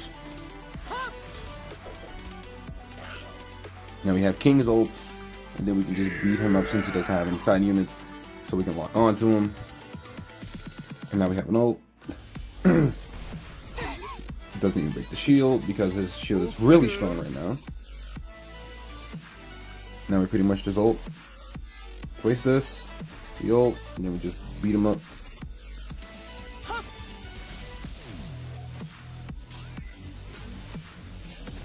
Easy. That is the floor. So yeah, I recommend using Twigo and Liz in whatever SSR you want. You know, King does his work, but if you have the Demon King, he'll probably do really good. Purgatory Mellows would do really good if you get his AoEs in the right times. And you know, I don't think LR characters work, by the way, for this floor. I don't think they do. So use them with caution. Now moving on to floor 22, we're fighting Goddess Liz. The gimmick for this one, it's really pretty simple actually. You just have to survive, right? You are not able to do anything for 3 turns. You can't attack, you can't buff, you can't do anything. You have to literally skip your first 3 turns. And on that 4th turn, you get a nasty stat increase, and it allows you to pretty much one-shot the phase. Now we're gonna go ahead and go through that real fast for you because why not? Team comp doesn't truly matter as far as I remember. That's why I kind of just threw these characters in. Rim, all LR of Melly and Freya. Melly just in case the team comp does matter. Melly should just be able to power right through it. But you'll see. We literally just don't attack. And we sit here for 3 turns. So you need Liz in the back to heal you. Or, because you can't use any of your cards, right? So you need that passive healing. So Liz is definitely recommended. Or mandatory, I should say. So we literally just have to sit here and play it with our fingers. Because, as you can see, we'll look at their stats real quick. Their stats are pretty high. 2 mil HP, 23,000 attack. And then our stats are, you know, our normal stats. It's not like lowered or anything, but we're slowly coming up. Like, I don't know what Rim's going on over here, but, you know, she got something. Oh, because of prayer. My bad. I forgot about him. So, yeah, we're just going to merge. Or actually, we can't even do that. We have to literally do nothing. I forgot. You literally can't even merge your cards. You have to sit here and do absolutely nothing for 3 turns. It's kind of weird. And if you don't have good built units to survive, it's kind of unfortunate. But it is what it is. This is the way you have to do it, unfortunately. So that was our first turn of sitting here.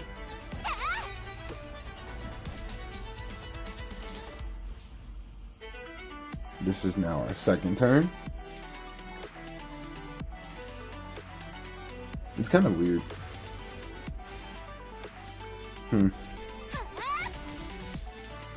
Now we have one more turn of just sitting here before we can actually do something. I don't have a buff removal, unfortunately. So when I attack, I'm dead. Most likely. Now this is the third turn, and just to make sure. Yep. Okay, we got our stats now. 90k. Yeah, we have our stats, but we still have to wait 3 turns. So I assume that we get more stats now. If not, then I lied and it's 2 turns and that would be awkward. But I could have sworn it was 3 turns. But we'll see. Because we're not taking any damage now, we're just chilling. We went the pacifist route, apparently. Okay, he stunned her, that's very fucking annoying. Now we look at our melee. 83k, 100k. So his attack went down actually. Probably because of his holy relic. But we haven't done anything for 3 turns. And now we look at their stuff. They're still pretty chilling. But you know, we can just go ahead and just go in. We'll probably die, but it's fine.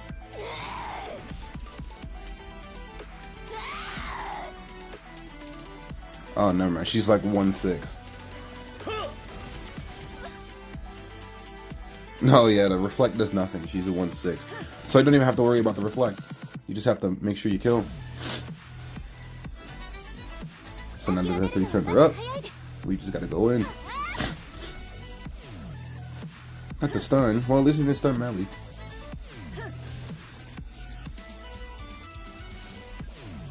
Let me look at my melee. Okay.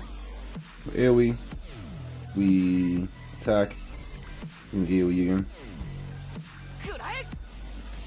Oh yeah, melee just eats. And that's the revive.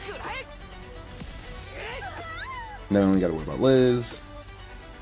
So yeah, it's very, very, very easy. And very simple. You just have to wait the 3 turns. It might be 2.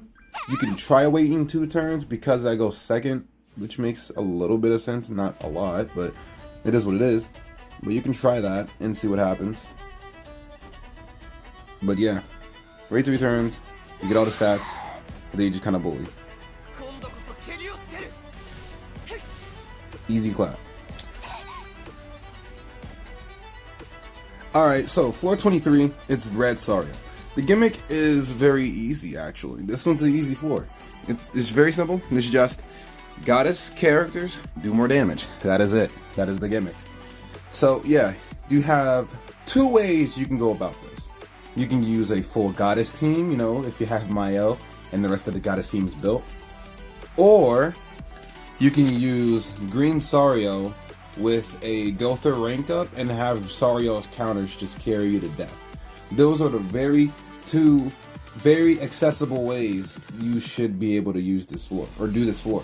So I'm gonna go with the latter, being using a full goddess team. which just basically turns this into just your normal PvP match. Because when I first did a video for 423, I already used the Sario team, so if you want to go see that, or any other type of team you can use on this, go to another place. But I'm telling you right now, those two teams are the best teams, because it's literally as it says. Goddess characters do more damage. It's just that simple. I'm gonna use Margaret, actually, the blue one. So I just decided to go with this team. It's a little bit of a mix of both. I'm gonna use Sario just in case to get some extra damage in, and then, you know, Mael and Margaret to go crazy. So let's go ahead and show you exactly what's going on here. Like, it's literally at this point with the full Goddess team, it's just your average PvP match, literally. I do believe that the green Sario strat though would be better, since you can just rank up Sario, may or may not get a rank 3 counter off the top, and then you just one tap everybody. That would most likely be the better way to go about it. I don't know if my Sario has gear.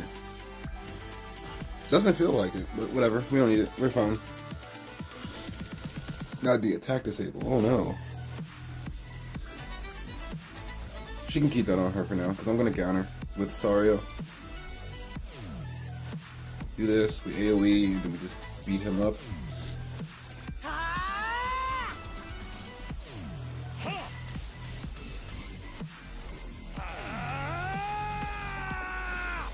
Alright, working them out. Because when this first came out, Mael was not in the game. Neither was like half the Goddess characters we had. Or they were, but like, no one cared. So this is interesting. This is definitely one of those floors that I'm interested to see if the full Goddess team would work out. Which it will. It's just how the floor works, it will. Goddess characters literally just do more damage. That is the gimmick. But I'm curious. Because we did it with a Sario rank up team. Do we get stats? I don't think we get stats. I think it's just straight up, we do more damage. That's it. Yeah. Which is okay. But I'm just curious. We AoE, or we cleanse, we AoE, and then we beat them up.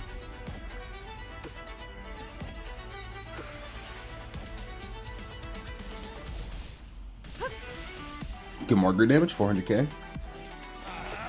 That's one side unit dead.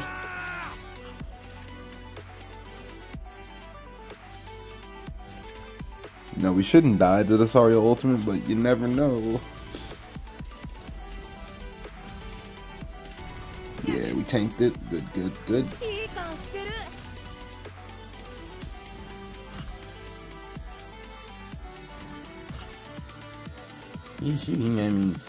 Okay. I'll tell you, with Mael into the AoE with Sario. And then we just Beyblade into the little man. Our damage is slowly going up, I think. That's what it looks like anyway.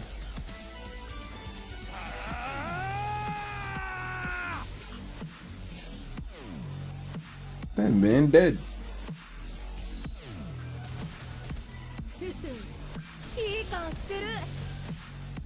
Yeah, we don't even take damage to either, so we chilling. That's the floor. AoE, the ult, and just get him out of here with Mael.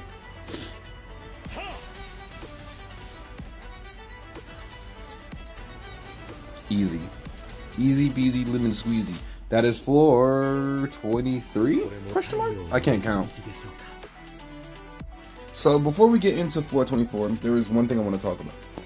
This is not your traditional team to beat this floor. I think it would be under recommended, right? Yeah, your recommended team is the Bond team with Escanor. But listen, if you have a decently duped, I would say like 4-6 Escanor, and you know, another AoE ultimate that is not a demon. Demons do less damage on his phase. I realized that. I was trying to sell a little bit, and the Demon King, I have him 4-6 and he did negative damage. Escanor's level 1 AoE did more damage than Demon King's ultimate. So demons do not do any damage on this floor. But I was just seeing, right? Because the normal team you would use to beat this floor would be Purgatory Bond, Red Arthur, and you know, another human, Escanor, something like that with Liz in the back. But I found a better team to do it.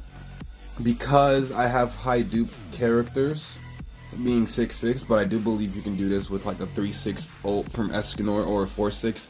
If you're 1-6, it might not work that well, Bond is here to clean up just in case I don't one-shot, because my Bond is like 4-6.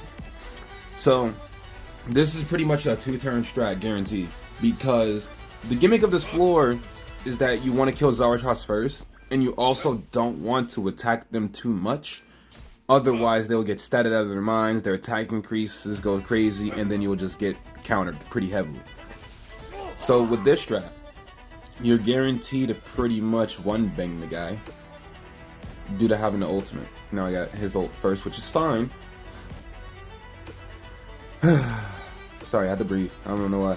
But yeah, we just ult, we AoE, and then we just move this. My Bond's 4-6. It probably won't kill. It does nothing, actually. Okay. That's fine, because Escanor is the real like damage dealer here. Because for some reason, Escanor just does damage on this floor. I don't get it. But I just see they're lowered. I did attack them a little bit because I actually did this wrong. I should have put Escanor in the middle slot so I can get his ultimate first. But it is what it is. But you know, if you get 3 cards with Fraudulent, you don't have to worry about that. But as you can see, we're gonna do this. They can kill her, it's fine. Because Escanor's ultimate is just gonna one-shot. And then I'm gonna clean up with whatever I got left.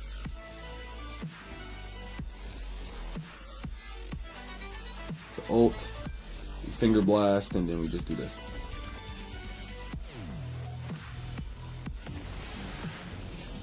Yeah, don't know why, but Escanor just one-shots. I mean, he's the GOAT, I guess. It makes sense. But yeah, the real team is the Purgatory team, if you want to do this normally. But if you have the option to go with high duped Escanor, or like a 3-6, 4-6 Escanor to one-shot this phase, you're good. You're golden. You're great.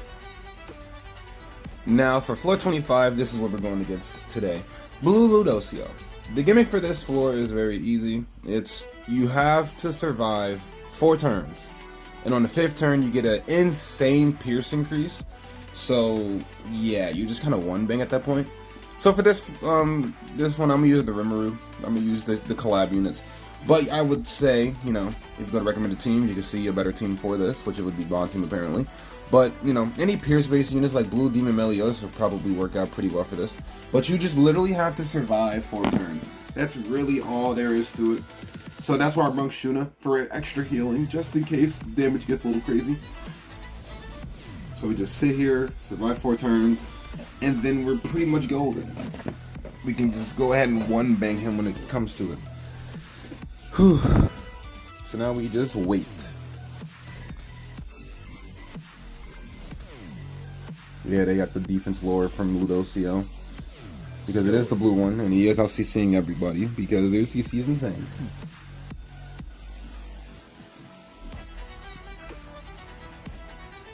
Let's get some healing. But before we go into that, we can check our stats. Yeah, our pierce rate's 82%, so we're chilling. We buff or heal up, merge. Let's move this to the front.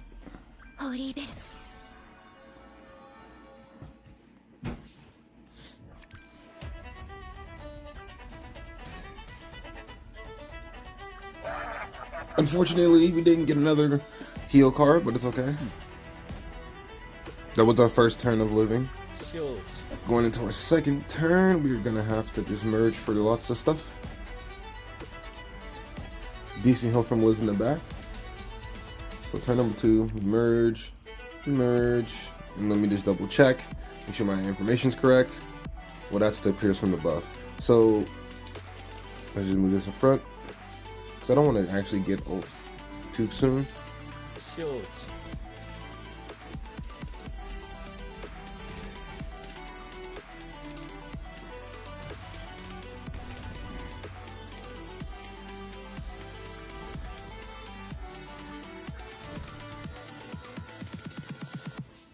Okay, now it's a turn 3. We shouldn't have any stats yet for our Pierce. Yep, okay. After this turn we might. This is the fun part to figure that out. Let's just waste this card.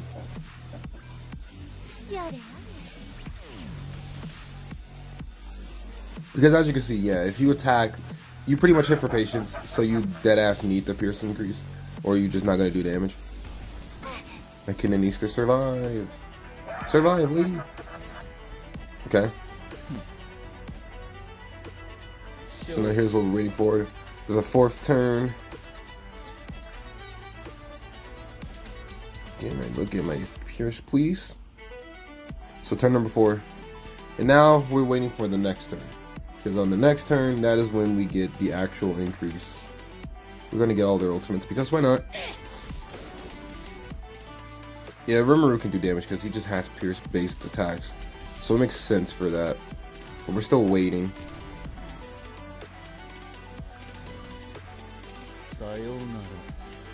Is she gonna die? They really like attacking a kid though. Okay. Ooh, she lives with 1 HP. Now we look at our early units. Can I? Okay, cool. I was looking, then the game just said no. So now he has 1,000% increase on her. Okay, so you actually can't do anything with anyone. So everyone has to sit there for 4 turns in order to get the Pierce increase. So Rimuru and Shuna has the increase, but Echidna doesn't. Okay. So we're gonna ult, we're gonna do this, and then we're just gonna kill with Rimuru. So yeah, you have to not use any cards with anyone. And forever, whoever doesn't use cards get the Pierce increase. So really, you can just go with the Rimuru route and just have him not do anything and have your other 2 characters using all their cards. And you should be fine. So that's not bad. It's not bad at all. But now we kill the Lucio with Shuna, because why the fuck not? Shuna just got that dog in her for real. Do it, Shuna. Let's go. Haven't seen her windscreen in forever, so hopefully she goes. 1,000% Pierce increase. We're gonna have issues if she doesn't. Oh, fuck off. Okay, well, we're just still a spotlight. It's fine. And there you go. Now, Florts 26 is very, very easy. And these are your options. Because the gimmick is that you don't want to crit. If you crit, you're screwed. So, the best way to not crit, you use characters with cleave. Because they are not allowed to crit, literally at all. So, that's what we're going to do today. So, we're going to go with, you know, Freyr, Zeldris, and probably Kusek, actually. They all have cleave cards. Yeah, Sario has a cleave AoE. That's pretty decent. You know what? Yeah, let's do Sario. He has an AoE. So yeah, this is what you're gonna do. Just straight up use cleave characters, and you're fine. All right. Now we get to see how simple this floor actually is. This is still one of the coolest DNs in the game. The one with the red eyes and the black tears, bro. That's so good. Too bad she'll never ever be a unit because she's not a real character. It's fucking bullshit, really. But you know, that's just a rant from me. So yeah, we literally just have to beat them up with cleave cards. That's literally all you need to do. And try to avoid critting as much as humanly possible.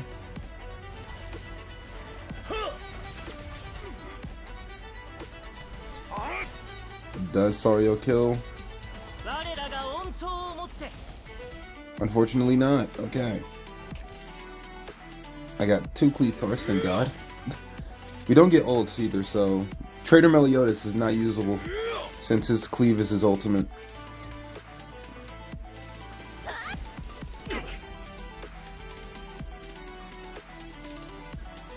Let's go ahead and move this counter over, get some space. Like, you can use these cards if you really want to, but you gotta think. Are you gonna crit? Because if you think you're gonna crit, just don't use them. Because otherwise you're just screwed. It's one side unit.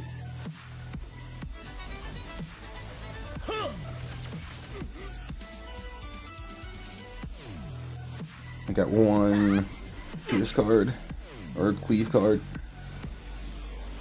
It's getting a little bit unfortunate. Maybe having 3 cleave characters is not the best way to go about it, because you get in a predicament where you just have too many cards unused that aren't cleave. So you're probably better off using like a support character with like a debuff, not a debuff, but like a non-attack card that you can use, like a buff, a debuff card, something like that. Because now I'm almost in a predicament where I could crit if God wants me to.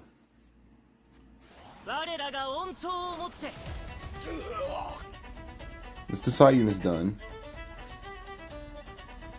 I did get a clear card, thankfully. Like I might have to throw because I have too many cards that aren't cleave. So actually, yeah, this is kind of rough. This is an ultimate. All right, we're gonna counter, use this cleave card, and then use this cleave card. I don't think he'll crit on his counter, truth be told. Sario's crit chance is kind of low. So we'll just have to hope that he doesn't crit, or I'm just so screwed it's not even fair.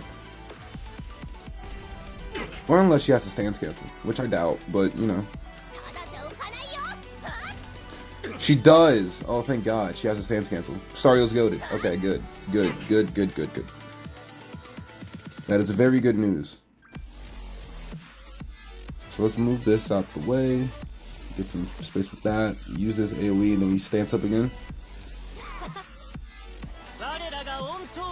I need like a Freyr single target. Or a Cusack. Either one of them works. But one of their single... Okay, beautiful. I won next turn. Because Freyr with his Holy Relic is just broken. And I crit. Fuck me. As you can see, if you crit, you get a stat increase. And that's the... Oh, she full healed. Okay. That's great. That's amazing. Well, I don't think I can win anymore. But you see the gist of it. You need to not crit. And apparently Sario can crit. What's his crit chance again? His crit chance is 50%, and he was able to crit. So they have 0% crit resistance. Yeah, don't use this. Okay, don't use the stance unless you see a level 2 card, because that just fucked me. Alright, love that for myself. Okay. Well, you see how to win. I don't think I need to literally win now, because I would have won if I didn't fucking crit. So... yeah, this run's dead, but you see the gist of it. Just cleave your way through it, and you should have a fine time. That's fucked. Alright, you got this, G. I mean, actually, I could potentially win if I get a level 3 cleave card. I was gonna leave, but now I'm curious. Can I actually still win? Level 3 cleave, nope. Well, alright. Let's heal up with Liz. I just want to see how much damage I'm doing now with just my Freyr. Because this cleave card is a fucking beast. Oh yeah, I can win this. It's fine. I got another cleave card too. Alright, yeah, we can win this. But you see the idea. I'm done here. You get the gist. On the floor 27, this is Valenti, if I'm not mistaken. And this one's very easy as well. Very, very easy. It's borderline passive. So what the gimmick is that you can't attack, you can't buff, you can't debuff, you can't do anything. You can only use stances. And when you use stances, you basically give the enemies a corrosion that gives away 30% of their max HP, I think. So that's literally the gimmick, because you can't do damage to them. If you try, you will either hit for patience or less than 1,000, because yeah, that's how this works. So yeah, you can literally only stance. As you can see, everything is disabled permanently. It's a great debuff. So, and you also don't have to use multiple stances in one turn. That's something you don't need to worry about. So you just basically use one stance, and you will give everyone on their team a corrosion. And the corrosion will proc at the end of the turn, and then you just gotta keep that going until you win. So yeah, I advise not using multiple stances on one turn unless you need one character to survive somehow. So you'll see. I'll show you one turn because this floor can be tedious. So we're just gonna stance up with him, get rid of these cards, and then you'll see once I stance, everyone on the enemy team gets a corrosion. And now at the end of their turn, you'll see that they proc damage, and that is literally the phase. So this floor is basically just time consuming. I think it takes 4 to 5 turns to beat this floor, depending on their recovery rate sometimes. So yeah, they take damage, that was 30% of their max HP or something close, and then that's it. That is literally the floor. So I'm not going to show this entire floor because literally that's all you need to do is stance and you sit there and wait. Very simple, and it does not take skill. So yep, just come in with 3 stance characters. Liz in the back, of course, for healing, because Liz is the best character for Tower of Trials apparently. And just enjoy the ride. That's it. They even hit you for patience, so you're literally just waiting It's just a waiting room floor, quite literally. Took damage, and then it just keeps going. It just keeps going. So yeah, that's that floor. Alright, getting into the last 3 floors of Tower of Trials, which are probably one of the most challenging. Not this one specifically, but you know what I mean, okay? You know what I mean. So, floor 28, you're fighting Tarmio. Tarmio's gimmick is that every time you attack, you get ignited. That's pretty much the hard gimmick, because they have like an extra passive to where they do an insane amount of damage to people who have ignites on them. So, what you want to do is evade that. Ways to get around that is obviously Red Freyr and Green Melascula. They have passives that make you immune to ignites. But if you do not have any of the 2 characters, another way to go about this is using like a cleanse character, your Margaret, your Shuna, anyone that has a cleanse card. So those are 2 very viable ways to get around all the gimmicks of this floor. Other than that, it's pretty much a traditional PvP match, but in a 4v4 setting. That's why this is my team. I'm going to use Freyr and the Ragnarok team, pretty much. And it'll allow me to pretty much 2 to 3 turn this floor. Now, if you're using Green Melascula, you're more than welcome to use a full Demon team if you have that to your disposal. The Demon King, Purgatory Melee, Lost Vein, Astarosa, Cusack or Chandler, all of those units work really well in this field. But if you somehow do not have a Green Melascula or a Red Freyr, your options are minute. You can go with the Goddess team using Margaret or the new Margaret if you pulled for her, because they have cleanse cards, but it's not going to be as efficient because you want to have an immunity to ignite. So, but it'll work, right? Having a cleanse character works, it just takes a little bit more time. That's all there is to it. So with this team, I kind of went hyper DPS. Oh, by the way, you can also just straight up auto set and you'll be able to beat this team, because that's what I did the first time. If you saw my video initially covering Tarmio, all I did was auto set my team and I was able to clear it. So that's funny. It was like Escanor, Purgatory Melee, Estarossa, and Deanne, I think. But like, yeah, this isn't a hard floor at all. So what we're gonna do is just hyper DPS. We extort, we AoE with tier. And then next turn I should be able to kill the minions, and then the last turn I should be able to kill Tarmio. That's pretty much the gist here. Because you can also debuff them, which is pretty nice. You just don't want to get infected, or not infected, you don't want to get nullified. So try not to attack Tarmio twice with the same character.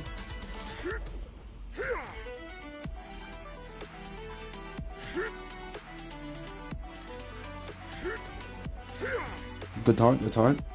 So I have more AoEs I can use, which is nice.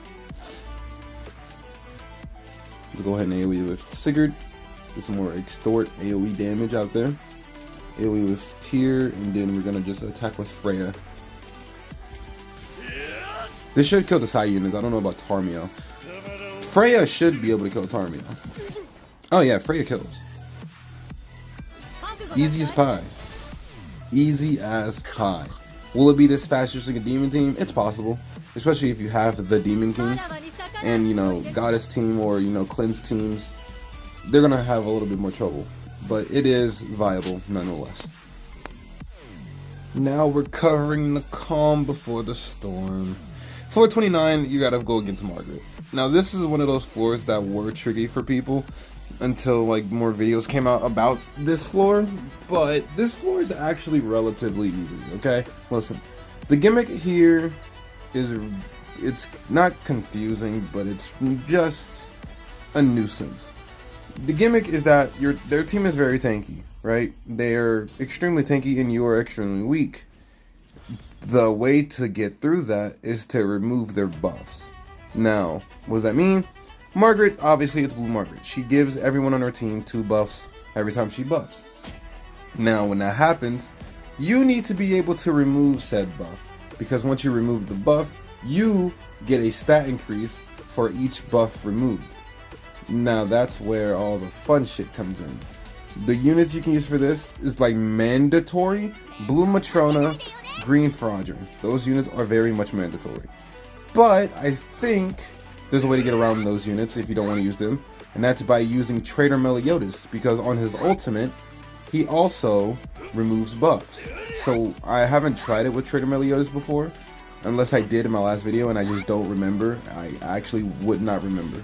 But what I'm gonna try to do here is get Trader Meliodas' ultimate for when she's about to buff, which she is buffing this turn twice. Nice. So I'm gonna get the ultimate, and in getting the ultimate, I should be able to, you know, get the buff removal on his ultimate before the actual shit procs, and then it should just wipe. That is my thought process. Now, if it doesn't work, it's fine. It just takes a little bit longer than usual, but that is what I'm thinking. I remove the buffs and then I ult, and that should give me the win. Because you're a max, by the way, the max buffs you can get through buff removal is 5. And since there's 6, you know, you're going to have max buff. And that is your max output. So we're going to go ahead and try. We're going to ult with Melly. We AoE. And then we just attack with DN, I guess. Okay, it does give me all the stats. Oh, right. Meliodas does no damage. Demons do no damage on this floor. I forgot about that. Alright, don't use Meliodas. Don't use Meliodas. But we can still win this, okay? It's fine. We have the buffs, unfortunately, but apparently we just don't do damage with demons. So we're gonna have to just power through it. It's fine. We can still use him for the stats in general, I guess. But he just does negative damage, which is not the best. But it's fine, it's fine. We live these. We can remove buffs again, but, you know, it's fine. We can save that for next time. We're going to go for the kill on this minion, which is going to be very unfortunately hard.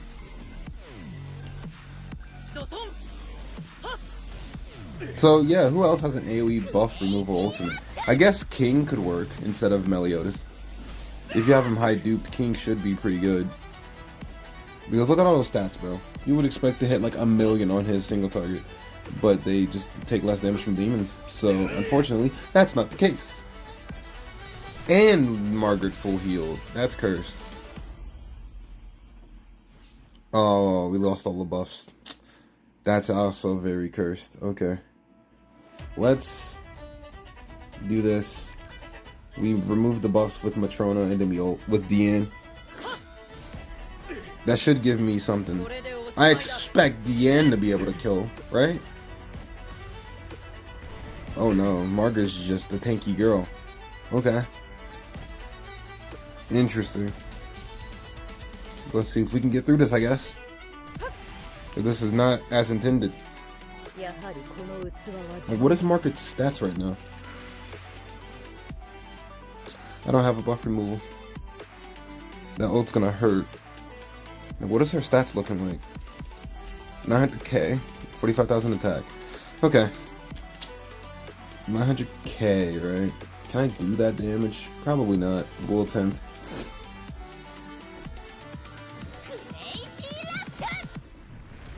Yeah, that's not happening.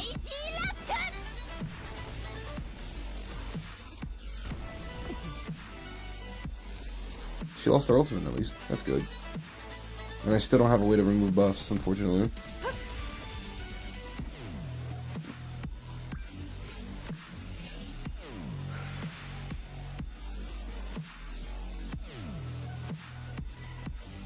Alright, let's do this. Remove that, and then we get Meliodas' ultimate.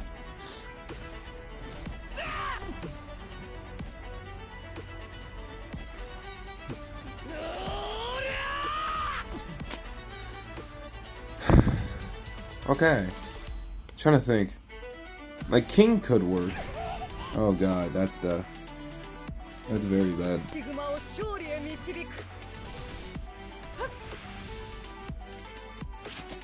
I don't know how we're gonna get out of this.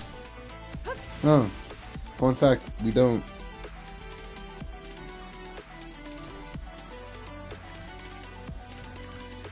Let's go ahead and ult. Or, yeah, let's ult. Just go in with Melly.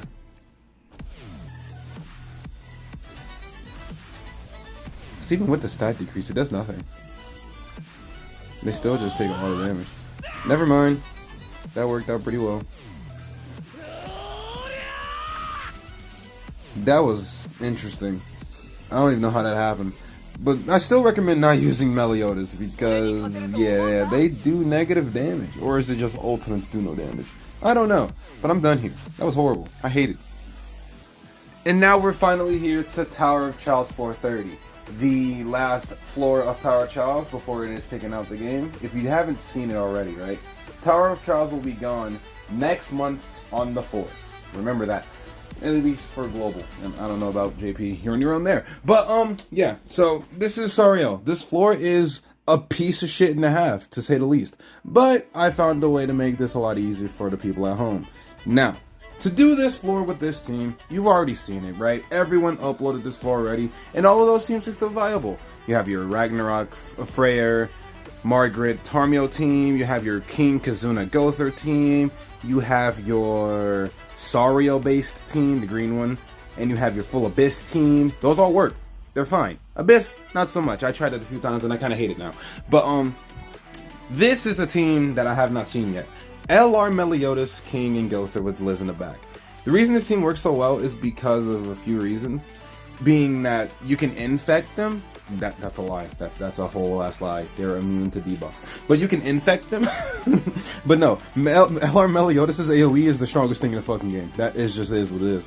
So here's how we're going to do it this time. You don't even really need to rely on ultimates to beat this. You just want to whittle down the minions on the side as much as possible, and once they're low and you have your Sariel decently low, you go in with Meliodas because there's a rumor going around that Escanor and Meliodas do less damage on his phase.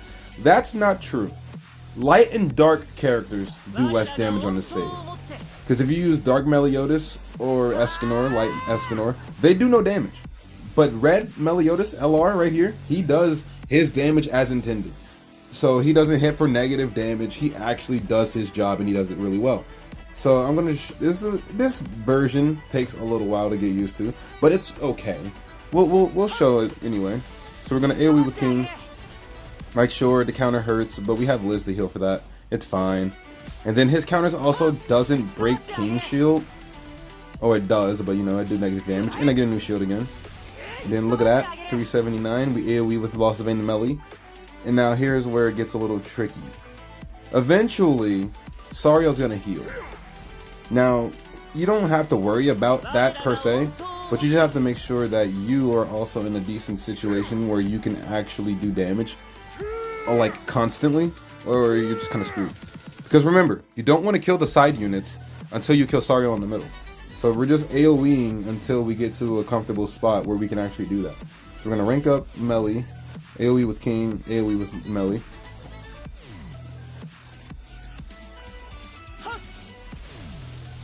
Solid damage on a shield. Beautiful damage. See, 650, that's pretty good.